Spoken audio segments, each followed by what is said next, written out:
Policy बाजार पर 1 करोड़ रुपए का टर्म लाइफ इंश्योरेंस केवल 450 रुपए महीने से शुरू। वाह! राहुल गांधी जी जो आज भारत जोड़ो पदयात्रा कर रहे हैं और उनकी बात सुनने के लिए आप यहाँ पर बहुत से लोग जमे हुए हैं।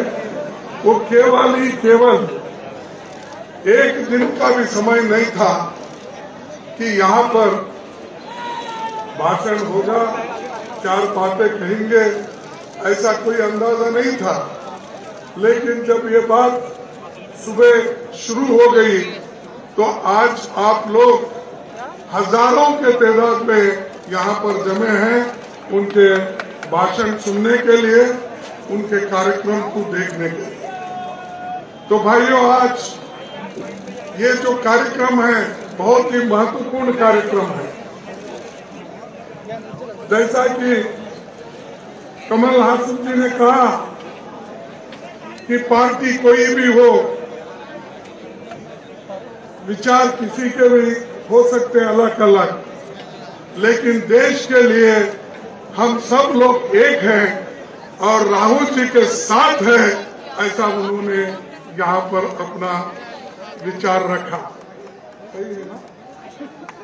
तो मैं पूछ रहा हूँ ये सही है कि नहीं? तो उन्होंने कहा ठीक है। तो ये वहां से आए हैं भारत जोड़ो यात्रा में भाग लेने के लिए, और ये अभी आगे कश्मीर तक चलने वाली है और कश्मीर में तिरंगा झंडा फहराकर हमारा जो कार्यक्रम है समाप्त होगा। लेकिन बहुत से स्टेट में फिर भी हम कार्यक्रम शुरू किए हैं, हाथ से हाथ जोड़ो एक कार्यक्रम, और जो युवा हैं आज बहुत इसमें जुड़ रहे हैं। लेकिन सरकार, ऐसी सरकार है यहाँ दिल्ली में, भारत में, जो जनता को, समाज को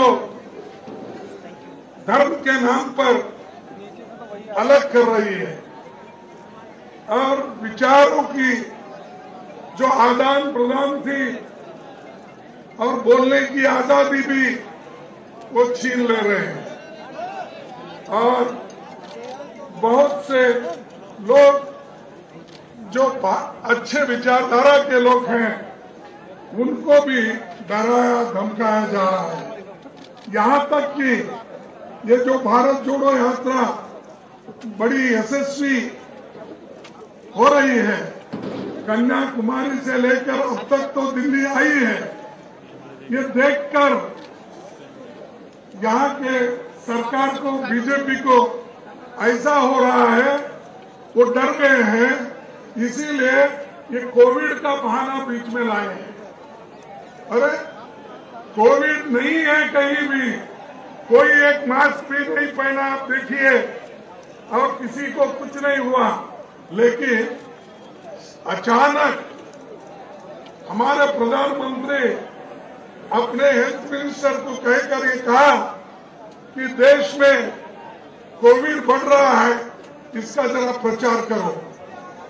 तो ये प्रचार करके उन्होंने पार्लियामेंट में अपना मास्क लगा के वहां पर आए।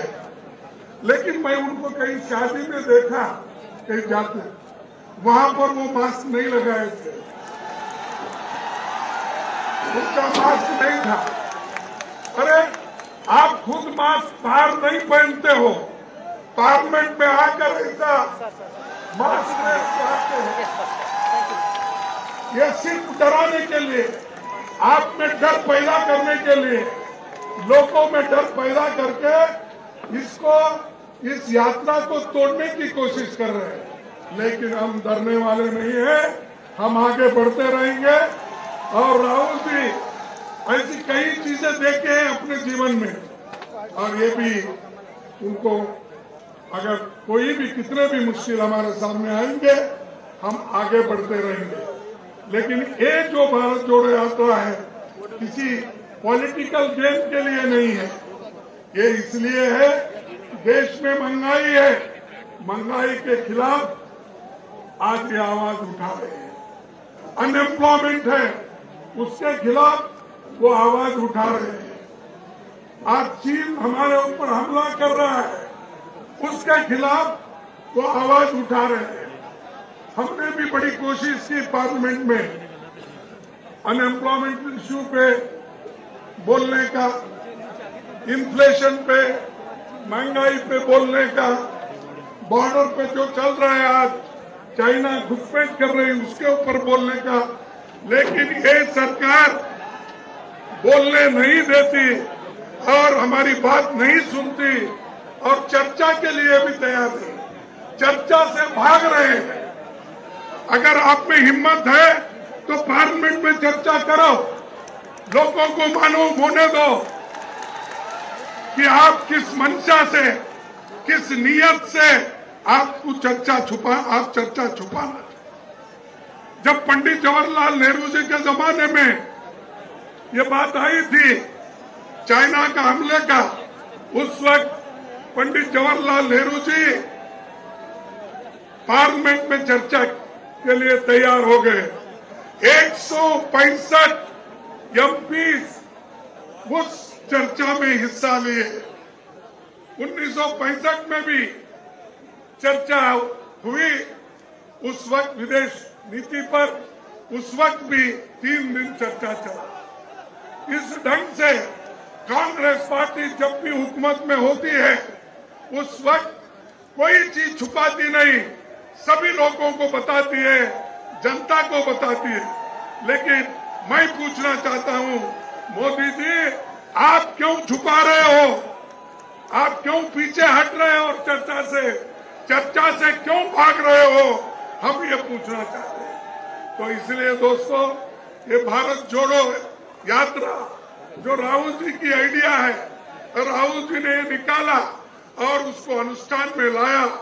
अब तक उन्होंने 3200 किलोमीटर तक अपना तय किया है और आगे भी वो पूरा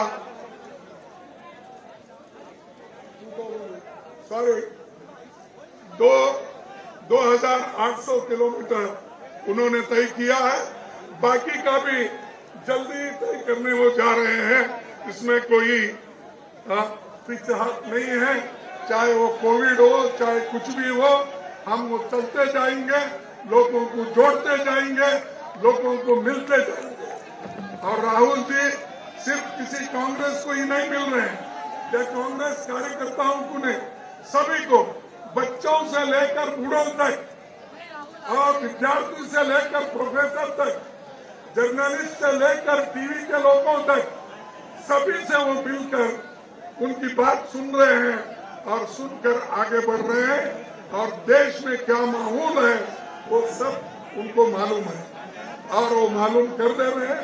और देश में भी सबको अब आहिस्ता आहिस्ता ये बात मालूम हो रही है। इसीलिए मैं ज्यादा वक्त न लेते हुए आपको यही कहूंगा, आपका जो रिस्पांस है, आप जो राहुल गांधी जी को मजबूती के साथ उनके साथ खड़े हो गए हो, इसलिए आपको सभी को मैं हार्दिक धन्यवाद देता हूं। आप सभी को मेरा नमस्कार करता हूं, करके मेरे बात को समाप्त करता हूं। एक ही स्लोगन लगाऊंगा, वो आप सभी बोलना, जय हिंद। अरे जोर से बोलो भाई, जय